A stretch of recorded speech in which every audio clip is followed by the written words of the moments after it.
제 손으로 직접 키운 10년이었어요. 거래처 담당자 생일까지 챙기고 밤새 자료를 고치면서 만들어 온 10년이었습니다.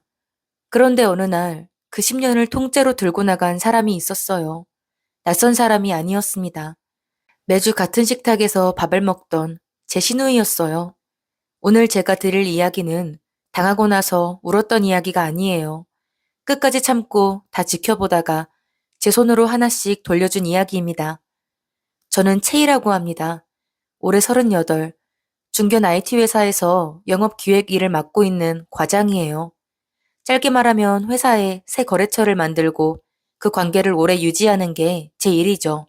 10년을 한자리에서 버텼더니 어느 순간부터는 제 이름만 대도 업계에서 알아보는 사람들이 생겼어요. 자랑처럼 들릴 수도 있겠지만 그 10년이 얼마나 고됐는지를 먼저 알아주셨으면 해서요. 일이 없는 날에도 거래처 담당자한테 먼저 안부 문자를 보내고 명절엔 직접 선물을 챙겼던 그런 시간들이었거든요. 남편 도현 씨는 같은 회사 기술개발팀 차장이에요.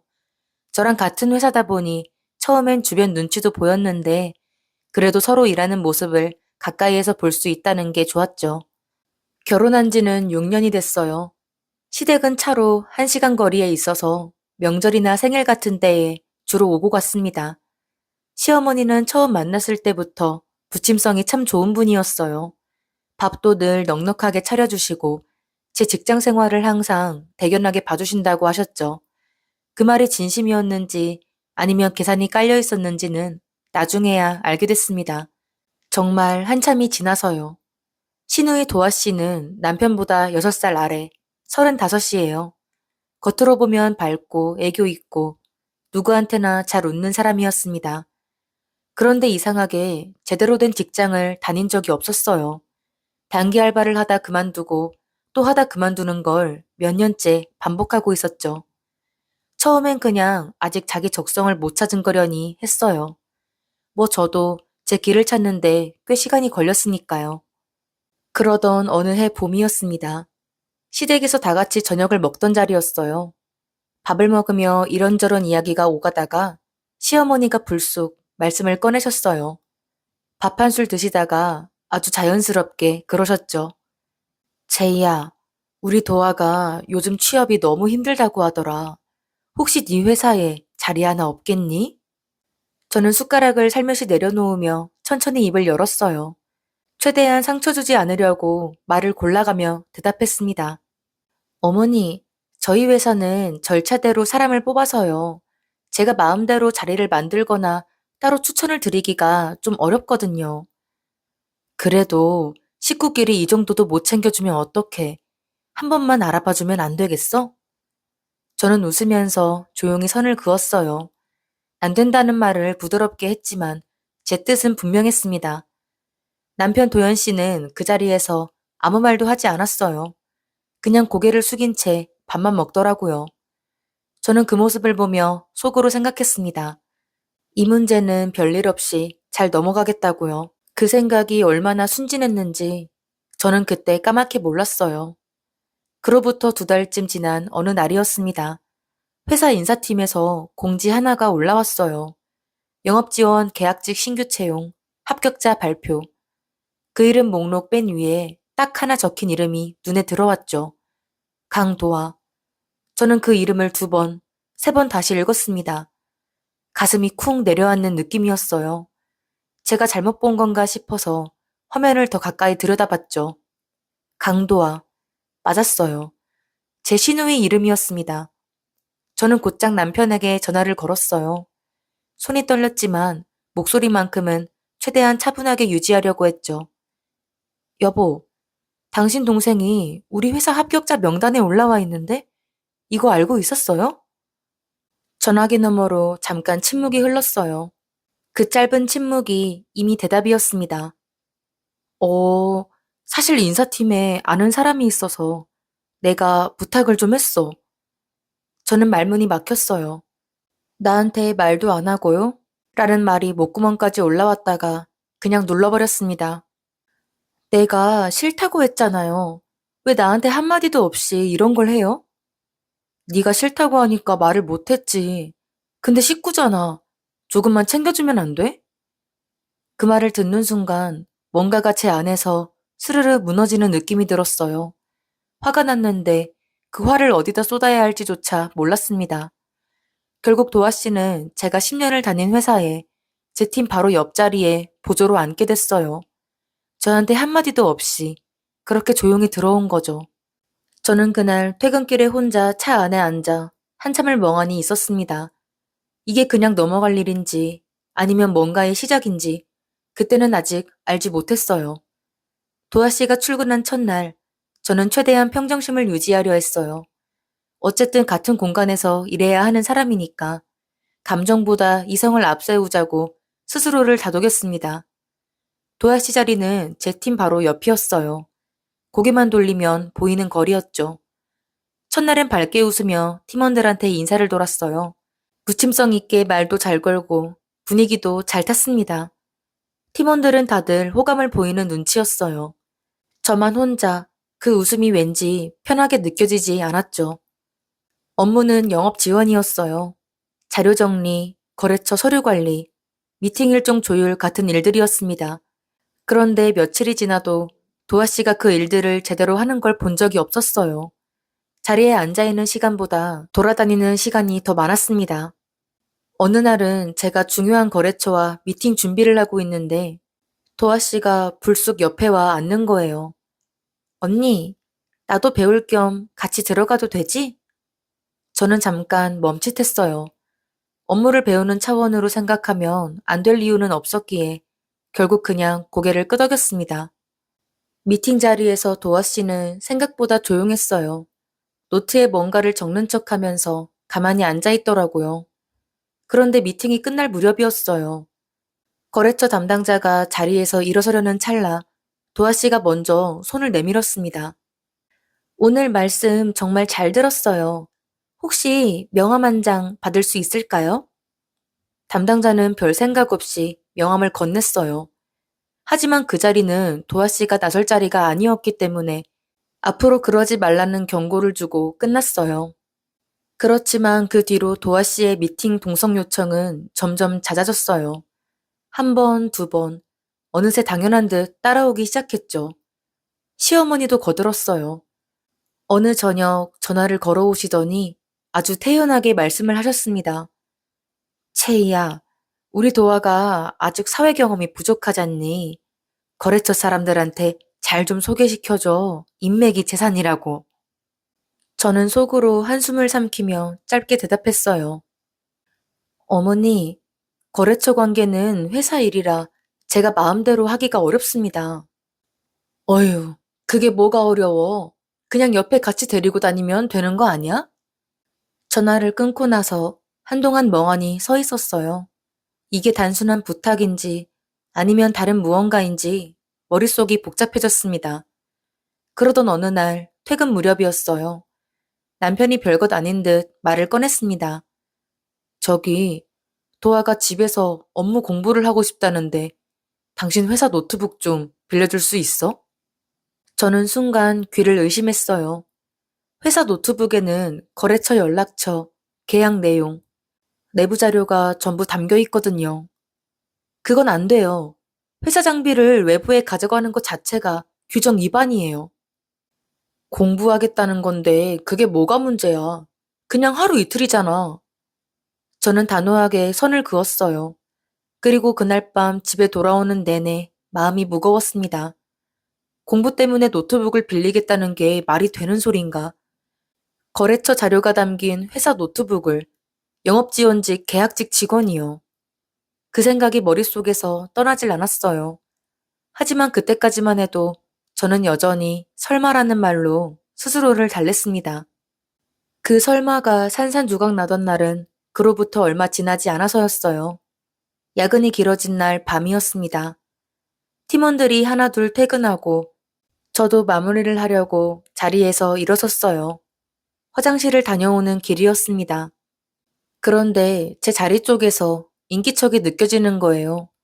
불은 꺼져 있었고 핸드폰 불빛만 희미하게 켜져 있었습니다.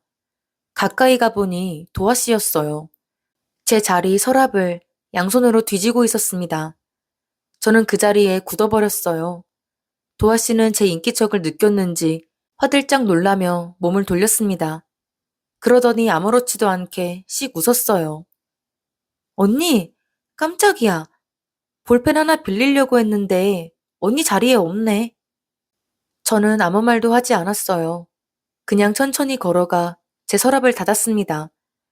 도아 씨는 어색하게 웃으며 자기 자리로 돌아갔어요. 저는 그 뒷모습을 보면서 더 이상 설마라는 말을 쓸 수가 없었습니다. 제가 직접 움직여야 할 때가 오고 있다는 걸 그날 밤 처음으로 직감했어요. 그 일이 있고 난 후 저는 도아 씨의 행동을 따로 정리하기 시작했습니다. 감정으로 보던 걸 이제는 눈으로, 숫자로 보기 시작했어요. 도아 씨가 한 행동, 시어머니가 했던 말, 남편이 흘린 한마디, 별것 아닌 것처럼 지나쳤던 것들을 하나씩 다시 꺼내서 들여다봤어요. 이렇게 한 달쯤 지났을 무렵이었습니다. 이상한 일이 생기기 시작했어요. 제가 몇 년 동안 공들여 관리해온 거래처 중 한 곳에서 연락이 왔어요. 담당자 목소리가 좀 어색했습니다. 최 과장님, 저희가 이번에 거래처를 좀 정리하게 됐어요. 앞으로는 다른 쪽으로 옮기게 될 것 같습니다. 저는 당황했지만 침착하게 물었어요. 혹시 저희 쪽에서 불편하셨던 부분이 있었나요? 아, 그런 건 아니고요. 그냥 좀 더 조건이 맞는 곳이 생겨서요. 전화를 끊고 나서 한동안 멍하니 앉아 있었어요. 오랜 기간을 함께한 곳인데 이렇게 갑자기라니 싶었죠. 그런데 며칠 뒤 또 다른 거래처에서 비슷한 연락이 왔어요. 그 다음 주에도 또 한 곳에서요. 한 곳이면 그쪽 사정이려니 할 수 있어요. 그런데 세 곳이 잇따라 같은 말을 한다면 그건 사정이 아니라 이유가 있는 거죠. 저는 조용히 후배 민지를 불렀어요. 입사한 지 3년 된 친구인데 눈치도 빠르고 저를 진심으로 따르는 직원이었습니다. 민지야, 요즘 도아 씨 주변에서 이상한 거 눈에 띈 거 없어? 민지는 잠깐 망설이더니 목소리를 낮췄어요. 과장님, 사실 저 며칠 전부터 말씀드릴까 말까 고민했는데요. 퇴근하던 날 엘리베이터를 기다리고 있었는데 도아 씨가 핸드폰으로 문자를 보내는 게 살짝 보였대요. 받는 사람 이름이 제가 아는 거래처 담당자 이름이었다고 했습니다. 회사 번호가 아니라 개인 번호로 보내는 것 같았어요. 좀 이상하다 싶었는데 제가 잘못 본 건가 싶어서 말씀드려야 하나 고민했었어요. 저는 애써 표정을 유지하며 고개를 끄덕였어요. 고마워, 민지야. 앞으로도 눈여겨봐줘. 민지를 돌려보내고 나서 저는 노트를 다시 펼쳤어요. 거래처 세 곳이 떠난 날짜를 적고 그 옆에 도아 씨 입사일을 나란히 써봤습니다. 딱 맞아 떨어졌어요. 도아 씨가 들어온 시점부터 거래처가 빠져나가기 시작한 거였습니다. 우연일 수도 있었어요. 하지만 제 안에서는 이미 우연이라는 말이 설득력을 잃고 있었습니다. 저는 조심스럽게 떠난 거래처들을 하나씩 되짚어 봤어요. 세 곳 모두 도아 씨가 저와 함께 미팅에 들어갔던 곳이었습니다. 그것도 도아 씨가 직접 명함을 받아간 담당자도 있는 곳이었어요. 손이 조금 떨렸습니다. 저는 그 자리에서 마음을 다잡았어요. 느낌만으로는 아무것도 할 수 없다는 걸 저는 이미 알고 있었으니까요. 그날부터 저는 퇴근 후마다 작은 표를 만들기 시작했어요. 도아 씨가 동석했던 미팅 날짜, 거래처 이름, 그 이후 연락이 끊긴 날짜를 나란히 정리했습니다. 한 줄, 두 줄, 세 줄. 채워갈수록 제 손이 무거워졌어요. 그리고 표를 다 완성하고 나서 저는 한동안 그걸 그냥 바라봤습니다. 도아 씨가 미팅에 들어간 거래처와 연락이 끊긴 거래처가 완전히 겹쳤어요. 단 한 곳도 예외가 없었어요. 이제 이건 느낌이 아니었습니다. 그날 밤 저는 노트를 덮으면서 딱 한 가지 생각만 했어요. 이 사람이 우리 회사에 일하러 온 게 아니라면 대체 무엇을 하러 온 걸까? 그 질문의 답은 생각보다 훨씬 더 가까운 곳에 있었어요. 그리고 그 답을 알게 된 순간 저는 더 이상 참지 않기로 했습니다. 그해 추석은 유난히 일찍 찾아왔어요. 시댁에서 명절을 보내기로 했고 저는 며칠 전부터 마음을 단단히 먹고 준비를 했습니다. 겉으로는 평소와 똑같이 행동하자고 스스로에게 다짐했어요. 아직 확인된 것도 없고 섣불리 움직였다가 오히려 제가 불리해질 수 있다는 걸 알고 있었거든요. 시댁에 도착하니 시어머니가 앞치마를 두르고 부엌에 계셨어요. 도아 씨는 소파에 앉아 핸드폰을 보고 있었고 시아버지는 텔레비전 앞에 계셨습니다. 아주 평범한 명절 풍경이었어요. 저는 부엌으로 들어가 시어머니 옆에서 음식을 도왔습니다. 시어머니는 기분이 좋으셨는지 말씀이 많으셨어요. 도아 이야기, 시아버지 이야기를 두루두루 하시면서 분주하게 움직이셨습니다. 저도 맞장구를 치며 웃었어요. 머릿속에서는 다른 생각이 계속 돌아가고 있었지만요. 점심 준비가 거의 끝나갈 무렵이었어요. 시어머니가 손을 씻으러 잠깐 자리를 비우셨습니다. 그 사이 핸드폰이 식탁 위에 그대로 놓여 있었어요. 저는 그쪽을 볼 생각도 없었는데 화면이 갑자기 환하게 켜지는 거였습니다. 문자 알림이었어요. 보낸 사람 이름이 화면에 크게 떠 있었는데 바로 도아였습니다. 같은 집에 함께 있는데 문자라니요? 저는 반사적으로 시선이 그쪽으로 갔어요. 막으려고 해도 이미 눈에 들어와 버린 내용이었습니다. 엄마, 방금 거래처 2군데 더 넘겼어. 아빠 회사 매출 이제 좀 나올 거야. 언니는 아직 모르는 것 같고. 저는 그 자리에서 숨이 턱 막혔어요. 손에 들고 있던 행주를 꽉 쥐었습니다. 머릿속이 하얗게 되는 느낌이었어요. 아빠 회사, 매출, 언니는 모르는 것 같다는 말들이 뇌리에서 빙빙 돌았습니다. 시어머니 발소리가 들려왔어요. 저는 재빨리 시선을 거두고 아무렇지 않은 척 국자를 다시 집어들었습니다. 심장이 어찌나 빠르게 뛰던지 귀까지 울릴 정도였어요. 그래도 표정만큼은 무너뜨리지 않으려고 이를 악물었습니다. 시어머니가 다시 부엌으로 들어오시며 핸드폰을 집어드셨어요. 화면을 보시더니 작게 미소를 지으셨습니다. 저는 그 미소를 곁눈질로 봤어요. 아무것도 모르는 척 저도 따라 웃었습니다. 밥을 먹는 내내 저는 최대한 자연스럽게 행동했어요. 웃기도 하고 대화에 끼기도 하면서요. 하지만 머릿속에서는 딱 한 가지 생각만 맴돌았어요. 아빠 회사라는 말이 무슨 뜻인지 저는 반드시 확인해야 했습니다. 시댁에서 돌아오는 차 안에서 남편은 운전을 하며 별 얘기를 했어요. 저는 짧게 대꾸만 하면서 창밖을 바라봤습니다. 집에 돌아오자마자 저는 노트를 펼쳤어요. 오늘 본 문자 내용을 토시 하나 빠짐없이 적어 내려갔습니다. 적고 나서 한참을 들여다봤어요. 아빠 회사. 그 말이 계속 걸렸습니다. 시아버지가 무슨 회사를 운영하고 있다는 말은 들어본 적이 없었어요. 저는 곧바로 사업자 정보를 조회할 수 있는 인터넷 사이트를 열었습니다. 시아버지 성함을 넣고 검색을 눌렀어요. 화면에 결과가 뜨는데 채 1초도 걸리지 않았습니다. 회사 이름, 설립일, 업종. 저는 그 세 줄을 천천히 읽어내려갔어요. 업종란에 적힌 내용을 보는 순간 손가락이 멈췄어요. 제가 10년 동안 일해온 분야와 토시 하나 다르지 않은 업종이었습니다. 설립일을 보니 불과 8개월 전이었어요. 도아 씨가 우리 회사에 들어오기 딱 2달 전이었습니다. 저는 노트에 그 날짜를 크게 적고 도아 씨 입사일 옆에 나란히 썼어요. 2날짜가 나란히 놓이자 그림이 한눈에 들어왔습니다. 떠난 거래처들이 어디로 갔는지 이제 저는 알 것 같았어요. 시아버지 회사로 넘어간 거였습니다. 도아 씨는 일하러 온 게 아니었어요.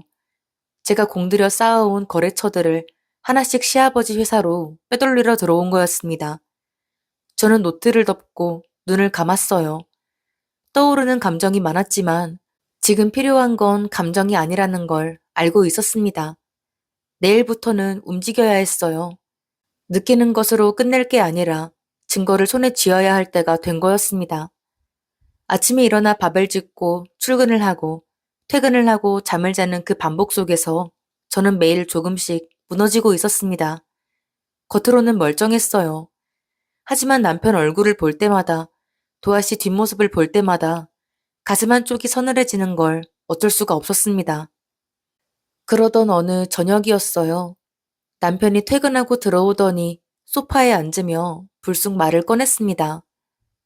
도아가 요즘 팀에서 좀 겉도는 것 같다고 하던데 당신이 좀 더 챙겨주면 안 돼? 저는 설거지를 하던 손을 멈췄어요. 천천히 물기를 닦으며 돌아섰습니다. 내가 왜요? 왜긴 언니잖아. 챙겨주는 사람이 없으니까 힘들대. 저는 그 말을 듣는 순간 웃음이 나올 뻔했어요. 힘들다고요. 지금 그 말을 저한테 하는 거냐고요. 도연 씨, 나한테 한마디 상의도 없이 가족을 우리 회사에 들어오게 한 거 아직도 잘했다고 생각해요? 그게 또 왜 나와? 지난 일 가지고 자꾸 그러면 어떡해? 저는 목소리가 떨리는 걸 느꼈어요. 꾹 눌러두었던 것들이 조금씩 올라오고 있었습니다. 지난 일이요? 내가 10년 동안 공들인 거래처들이 요즘 하나씩 끊기고 있는데 그거 알고 있어요? 거래처가 끊기는 게 도아랑 무슨 상관이야? 요즘 경기가 안 좋잖아. 저는 그 말에 더 이상 목소리를 낮출 수가 없었어요. 그러게요. 경기 탓이라고 생각하면 그나마 마음이라도 편할 텐데요.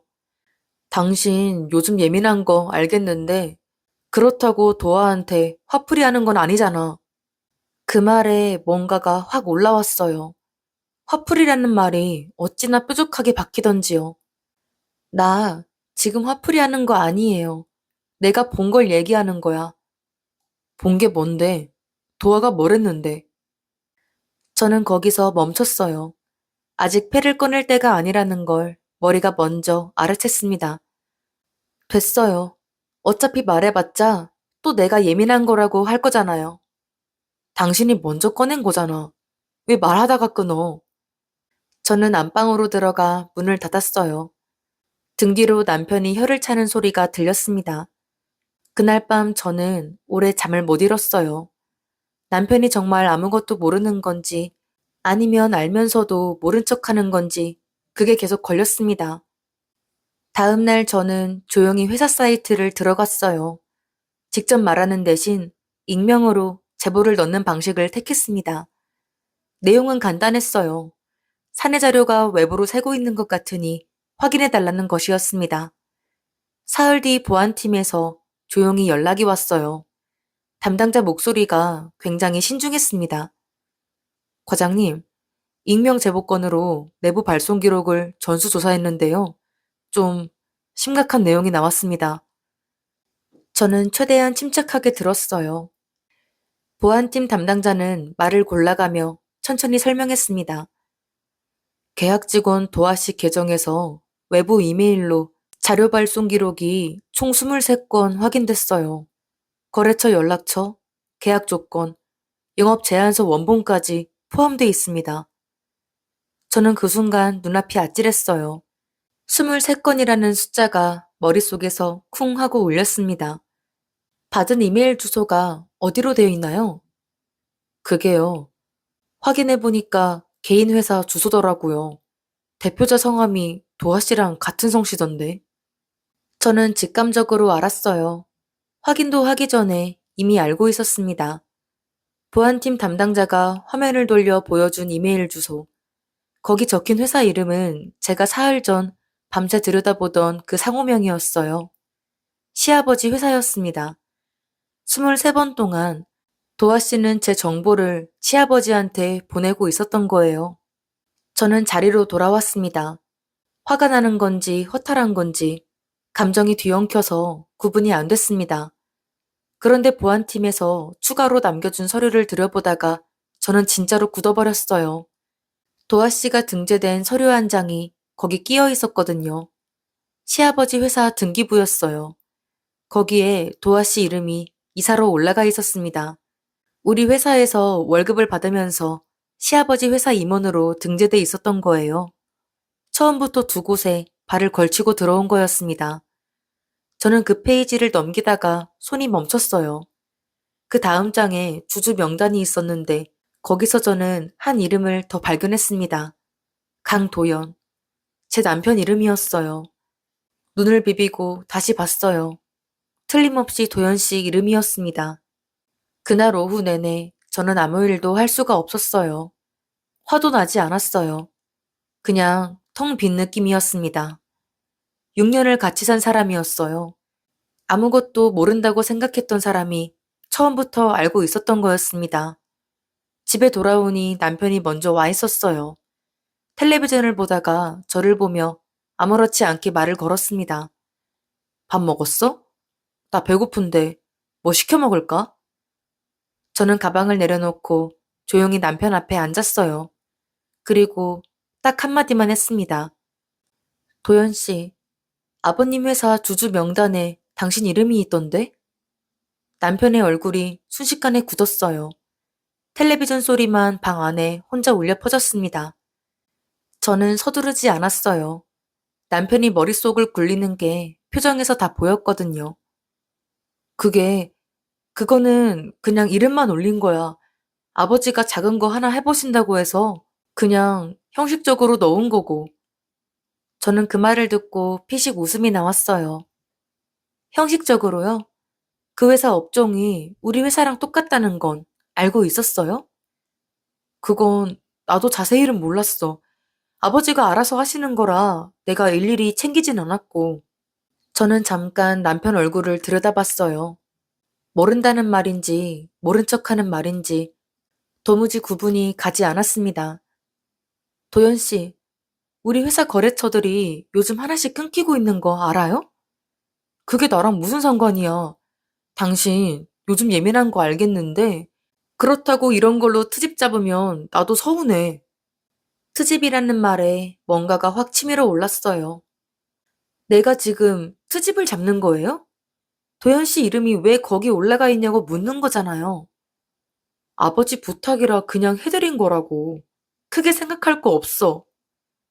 크게 생각할 거 없다는 말이 어찌나 가볍게 나오던지요. 저는 더 이상 말을 잇지 않았어요.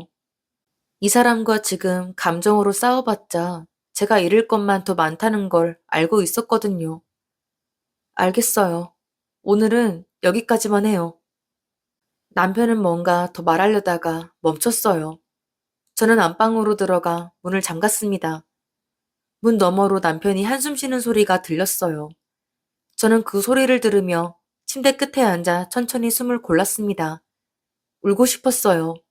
솔직히 말하면 너무 울고 싶었습니다. 그런데 이상하게 눈물이 나오지 않았어요.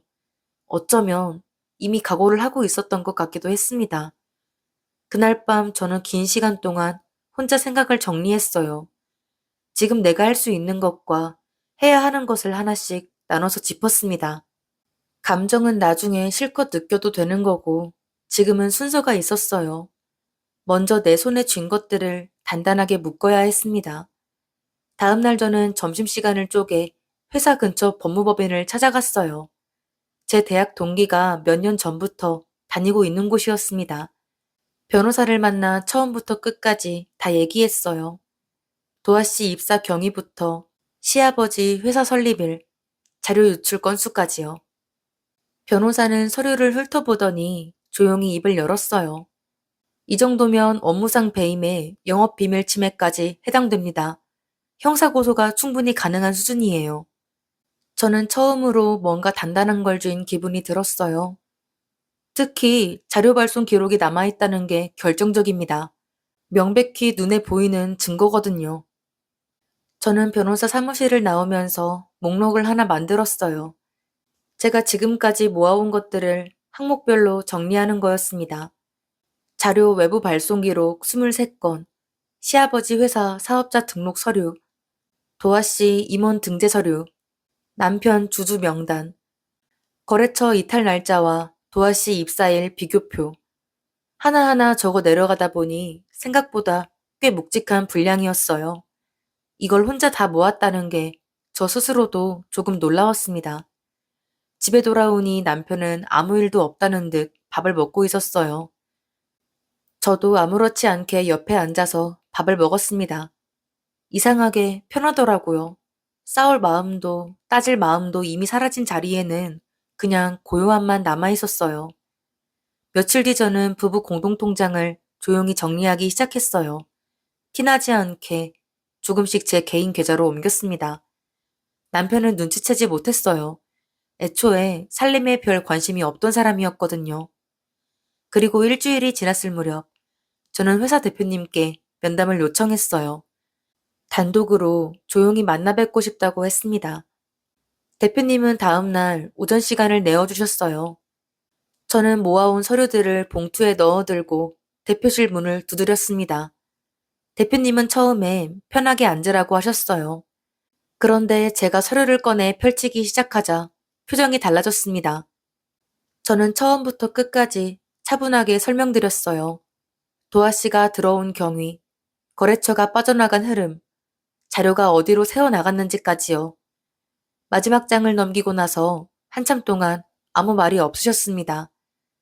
최 과장, 이걸 혼자 다 모은 거야? 저는 짧게 고개를 끄덕였어요. 대표님은 천천히 자리에서 일어나시더니 창밖을 잠깐 바라보셨습니다. 알겠어. 내가 법무팀이랑 직접 움직일 테니까 최 과장은 지금처럼 아무 내색 말고 있어. 저는 그 말이 그렇게 든든하게 들릴 줄 몰랐어요. 혼자 버텨온 시간이 길었던 만큼 누군가 내 편에 서줬다는 느낌이 그날따라 유독 크게 느껴졌습니다. 대표실을 나오면서 저는 딱 한 가지를 떠올렸어요. 이제 제가 할 일은 하나. 그날이 올 때까지 아무것도 모르는 척 기다리는 거였습니다. 저는 잘할 수 있었어요. 이미 몇 달을 그렇게 버텨왔으니까요. 대표님과 면담을 한 뒤로 회사 분위기는 겉으로 보기엔 아무것도 달라지지 않았어요. 도아 씨는 여전히 자기 자리에서 웃으며 일하는 척 했고, 저도 평소와 다름없이 출근하고 퇴근했습니다. 달라진 건 딱 하나였어요. 법무팀이 조용히, 아주 조용히 움직이고 있다는 것이었죠. 집에서 남편과의 관계는 겉으론 평온했어요.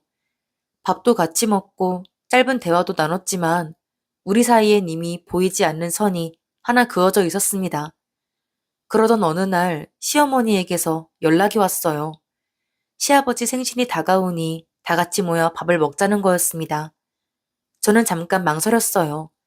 그런데 오히려 잘됐다는 생각이 들었습니다. 어차피 한 자리에서 끝낼 일이었어요. 다 모인 자리가 훨씬 깔끔하니까요. 그 며칠 사이 변호사에게 연락을 했어요. 고소장 접수 날짜를 가족 모임 당일에 맞춰달라고 부탁했습니다. 변호사는 잠깐 조율을 하더니 가능하다고 했어요.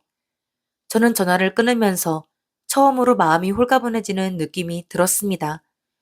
모임 당일, 저는 평소보다 일찍 일어났어요. 준비를 하면서 거울 속 제 얼굴을 오래 바라봤습니다. 떨릴 줄 알았는데 이상하게 차분했어요. 오늘이 지나면 다 끝난다는 생각에 오히려 마음이 가라앉아 있었습니다. 가방 안에 서류 봉투를 넣었어요. 도아씨 해고통보서 사본, 형사고소장 사본, 그리고 남편 앞으로 된 이혼 청구서였습니다. 식당에 도착하니 시부모님과 도아씨가 먼저 와 계셨어요. 시어머니가 저를 보자마자 환하게 웃으셨습니다. 채희 왔어? 어서 와, 앉아. 저도 웃으며 인사를 드렸어요. 평소와 똑같이 아무것도 다르지 않은 것처럼요. 음식이 나오고 자연스럽게 대화가 오가던 중이었어요. 시어머니가 젓가락을 내려놓으며 흐뭇한 얼굴로 말씀을 꺼내셨습니다. 그나저나 우리 도아 요즘 회사 잘 다니고 있지? 역시 식구가 식구를 도와야 한다니까. 채희 네가 옆에서 잘 챙겨줘서 그렇지. 저는 그 말을 들으며 조용히 핸드폰 화면을 확인했어요. 딱 그 순간이었습니다. 변호사에게서 문자가 와 있었어요. 고소장 접수 완료되었습니다. 저는 핸드폰을 천천히 내려놓고 가방에 손을 넣었어요. 서류 봉투를 꺼내 테이블 위에 올려놓자 대화 소리가 뚝 끊겼습니다. 도아 씨, 오늘부로 해고 처리됐어요. 회사 자료를 몇 달에 걸쳐 외부로 빼돌린 건으로 형사 고소도 오늘 오전에 접수됐습니다. 도아 씨 얼굴이 순식간에 하얗게 질렸어요. 그런데 채 1초도 안 됐을 거예요. 시어머니가 벌떡 일어나셨습니다. 뭐? 야, 지금 그게 무슨 소리야? 해고? 고소? 너 지금 제정신이야? 제정신 맞아요, 어머니. 자료 유출 기록이 23건 나왔고, 다 증거로 확보돼 있습니다. 아니, 증거는 무슨? 우리 도아가 뭘 그렇게 대단한 걸 빼돌려? 회사 다닌 지 얼마나 됐다고? 말도 안 되는 소리 하지 마. 도아 씨가 옆에서 눈물을 글썽이며 끼어들었어요. 언니, 나 진짜 그런 거 한 적 없어. 억울해. 저는 도아 씨를 똑바로 봤어요. 도아 씨, 받는 사람이 아버님 회사 이메일 주소로 된 발송 기록이 23건이에요. 억울하면 수사 과정에서 얘기하면 됩니다. 그 말에 시아버지가 처음으로 목소리를 높이셨어요. 야, 내 회사가 왜 거기서 나와? 우리 회사가 뭘 어쨌다는 거야, 지금? 아버님 회사로 넘어간 거래처가 저희 회사 이탈 거래처 목록이랑 80% 이상 겹칩니다. 이것도 다 증거로 정리돼 있고요. 시아버지 얼굴이 붉어졌어요. 아니, 거래처가 옮기는 게 왜 우리 잘못이야? 더 좋은 조건 찾아서 온 거지. 더 좋은 조건을요? 도아 씨가 저희 회사 계약 단가랑 조건을 통째로 넘겼으니까 당연히 조건이 더 좋게 나오죠. 순간 테이블이 조용해졌어요. 시아버지가 입을 열었다 다물었습니다. 그때 남편이 제 팔을 잡으며 낮은 목소리로 말했어요. 채희야, 일단 진정하고 나가서 얘기하자. 여기서 이러는 건 아니잖아. 저는 남편 손을 천천히 떼어냈어요. 도연 씨, 나 지금 굉장히 진정된 상태예요. 그리고 마지막 서류를 남편 앞으로 밀어놨어요. 이혼 청구서예요. 확인하고 변호사한테 연락 주면 됩니다. 남편이 서류를 보고 굳어버린 사이 시어머니가 다시 목소리를 높이셨어요. 이혼은 또 무슨 이혼이야? 너 지금 우리 집안을 뒤집어 엎으려고 작정한 거야? 집안을 뒤집은 건 제가 아니에요, 어머니. 뭐? 아니, 이 집안이 너한테 얼마나 잘해줬는데 네가 감히 내가 너한테 어떻게 했는지 알아? 내가 너를 얼마나 아꼈는데. 저는 그 말에 잠깐 숨을 골랐어요. 그리고 또렷하게 말했습니다. 어머니, 저도 그 마음 진심인 줄 알았어요. 그런데 추석날 어머니 핸드폰에 뜬 도아 씨 문자 제가 다 봤습니다. 시어머니 얼굴이 굳었어요. 그건 그냥 네가 이해를 잘못한 거야. 다른 맥락이 있는 거라고. 맥락이요. 23번 자료를 빼돌린 것도 맥락이 있는 건가요? 시어머니가 입술을 달싹이는데 도아 씨가 옆에서 목소리를 높였어요. 언니, 나 진짜 억울해. 그 문자가 무슨 뜻인지 언니가 어떻게 알아? 도아 씨, 그 문자 보낸 날짜랑 거래처 이탈 날짜가 딱 맞아요. 그리고 도아 씨 아버님 회사 등기부에 이사로 올라가 있는 것도 확인했고요. 도아 씨가 말을 잃었어요. 시아버지가 자리에서 몸을 앞으로 기울이며 끼어드셨습니다. 등기부가 어쨌다는 거야? 우리 회사에 식구 이름 올리는 게 뭐가 문제야? 저희 회사 월급 받으면서 아버님 회사 임원으로 일한 게 문제예요. 그게 바로 배임이고요. 배임? 말을 참 쉽게 하네. 변호사 선임비가 얼만지 알아? 우리가 그냥 당할 것 같아? 저도 이미 선임했습니다. 그리고 저희 회사 법무팀도 같이 움직이고 있고요. 그 말에 시아버지 목소리가 살짝 잦아들었어요. 그 틈을 타 시어머니가 다시 나섰습니다. 채희야, 우리가 잘못한 게 있으면 사과할게. 근데 이혼은 너무한 거 아니야? 도연이가 뭘 어쨌다고. 어머니, 도연 씨 이름도 아버님 회사 주주 명단에 있어요. 그건, 그건 그냥 형식적으로. 어머니도 아까 도아 씨도 그냥 형식적으로 라고 하셨는데요. 저는 그 형식이 몇 달 동안 제 거래처를 통째로 가져가는 데 쓰인 걸 봤습니다. 남편이 그제야 자리에서 몸을 일으키며 제 앞을 막아섰어요. 채희야, 나 진짜 그 회사 이름 몰랐어. 이름만 올린 거고 아무것도 관여 안 했다고. 도연 씨, 알고 모르고가 중요한 게 아니에요. 처음부터 나한테 말하지 않은 것들이 너무 많았어요. 그게 무슨 소리야? 내가 언제? 도아 씨 입사 부탁한 것도 나한테 말 안 했잖아요. 아버님 회사 주주된 것도 나한테 말 안 했고. 남편은 더 이상 말을 잇지 못했어요. 시어머니가 남편 대신 다시 끼어드셨습니다. 아니, 식구끼리 하는 일을 매번 며느리한테 허락받아야 돼? 그것도 너무한 거 아니야? 저는 그 말을 듣고 딱 한 번만 더 입을 열었어요. 식구끼리 하는 일이라고 하셨죠. 그러면 제 10년도 그냥 식구끼리 한 일로 가져가도 되는 건가요? 테이블이 완전히 조용해졌어요. 아무도 아무 말도 하지 못했습니다. 저는 자리에서 일어나 가방을 들었어요. 법적인 부분은 앞으로 변호사를 통해 연락 주시면 됩니다. 식당 문을 열고 나오는데 등 뒤로 시어머니 목소리가 들렸어요. 아니, 채희야, 잠깐만. 우리 한 번만 더 얘기해 보자고. 저는 돌아보지 않았어요. 그냥 걸어갔습니다. 바깥 공기가 차가웠어요. 저는 주차장 끝까지 걸어가서 차에 탄 뒤 한동안 그냥 앉아 있었습니다. 눈물이 날 것 같았어요. 그런데 이번에도 나오지 않았습니다. 슬퍼서가 아니었어요. 드디어 끝났다는 생각이 들어서요.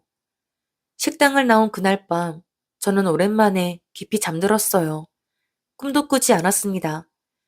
다음날 아침 눈을 뜨니 이상하게 몸이 가벼웠어요. 무거운 걸 오래 들고 있다가 내려놓은 사람이 이런 기분일까 싶었습니다. 회사에 출근하니 도아 씨 자리는 이미 비어 있었어요. 개인 물건도 없었고 흔적도 거의 남아있지 않았습니다. 그 빈자리를 보는데 묘한 기분이 들었어요. 홀가분하다기보다는 그냥 끝났구나 싶은 그런 느낌이었습니다. 후배 민지가 조용히 다가와 말을 걸었어요.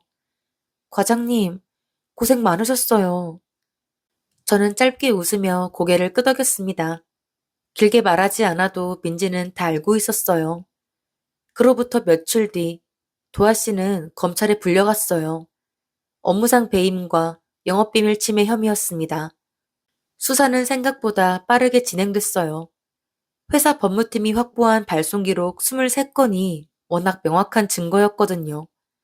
도아 씨는 처음엔 모른다, 실수였다며 버텼다고 해요. 그런데 날짜별로 정리된 기록 앞에서는 더 이상 버틸 수가 없었습니다. 시아버지 회사도 오래가지 못했어요. 저희 회사로부터 손해배상 소송이 들어오자 버틸 여력이 없었던 거죠. 결국 시아버지 회사는 문을 닫았어요. 넘어온 거래처들도 소송 진행 과정에서 하나둘 다시 저희 쪽으로 돌아왔습니다. 남편 도현 씨는 회사 내부 조사에서 공모 여부를 확인받았어요. 직접 지시를 내린 증거는 없었지만 알면서 묵인했다는 사실이 인사위원회에 넘어갔습니다. 결국 도현 씨는 스스로 사직서를 냈어요. 끝까지 징계를 받느니 나오겠다는 선택이었습니다. 이혼 절차는 생각보다 조용하게 마무리됐어요. 도현 씨도 저도 더 이상 싸울 기력이 없었던 것 같습니다. 마지막 서류에 도장을 찍던 날, 도현 씨가 딱 한마디를 했어요. 미안해. 저는 그 말을 듣고 잠깐 멈췄어요. 그런데 이상하게 그 말이 더 이상 아프게 들리지 않았습니다. 알아요. 그걸로 됐어요. 그게 우리의 마지막 대화였어요. 6년을 같이 산 사람의 끝이 그렇게 조용히 났습니다. 시어머니 이야기도 들려오긴 했어요. 나중에 들려온 얘기로 친구분 조카 취업 자리를 만들어준다며 돈을 받았었대요. 그 소문이 지인들 사이로 퍼졌나 보더라고요. 사기죄로 고소를 당했다는 얘기도 들렸어요. 그런데 끝까지 자기 잘못을 인정하지 않으셨다고 해요. 주변 사람들한테 자기가 피해자라고 며느리가 집안을 망쳤다고 하고 다니셨답니다. 그 말을 전해 들었을 때 저는 웃음이 나왔어요. 어떻게 그 상황에서도 그런 말이 나오는지 참 대단하다 싶었습니다. 저는 이혼 후 얼마 지나지 않아 대표님께 불려갔어요. 잠깐 앉으라고 하시더니 조용히 말씀을 꺼내셨습니다.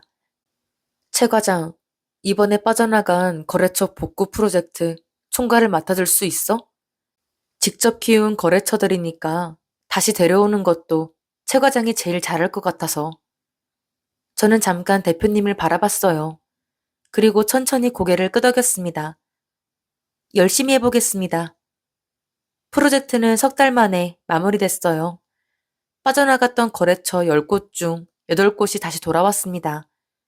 그중 한 곳 담당자가 미팅 자리에서 이런 말을 했어요. 솔직히 옮겼다가 많이 후회했어요. 최 과장님이 관리해 주실 때랑 너무 차이가 나서요. 저는 그 말이 어떤 칭찬보다 크게 들렸어요. 10년이 헛되지 않았다는 확인을 그 짧은 한마디에서 받은 것 같았거든요. 그해 연말, 저는 팀장으로 발령을 받았어요. 대표님은 발령장을 건네시며 짧게 말씀하셨습니다. 오래 기다렸지? 잘해봐. 저는 발령장을 받아들고 잠깐 창밖을 바라봤어요. 이 자리까지 오는데 참 많은 일이 있었구나 싶었습니다. 돌이켜보면 그 힘든 시간들이 저를 무너뜨리려고 온 게 아니었던 것 같아요. 오히려 제가 얼마나 단단한 사람인지를 확인시켜주러 온 것 같기도 했습니다. 지금의 저는 그 어느 때보다 잘 지내고 있어요. 아침에 일어나면 오늘 하루가 기대되고 퇴근하면 내 공간으로 돌아온다는 게 편안합니다. 누군가는 결혼이 깨진 게 불행한 일이라고 할 수도 있어요. 하지만 저는 단 한 번도 그날 식당에서 일어선 걸 후회한 적이 없습니다. 누가 가져가도 끝내 제 손으로 다시 찾아왔고 앞으로도 그럴 겁니다. 채희 씨의 이야기 여기까지입니다. 읽는 내내 저도 모르게 몇 번이나 숨을 참았는지 몰라요. 처음엔 그저 좋은 시댁을 만났다고 생각했던 사람이 사실은 처음부터 계산된 친절 속에 있었다는 것. 그걸 알아가는 과정이 얼마나 외롭고 서늘했을지 저는 감히 다 헤아리지 못할 것 같습니다. 그런데 채희 씨가 참 대단했던 건 무너지고 싶었을 텐데도 그 감정을 꾹 눌러두고 한 걸음씩 나아갔다는 거였습니다.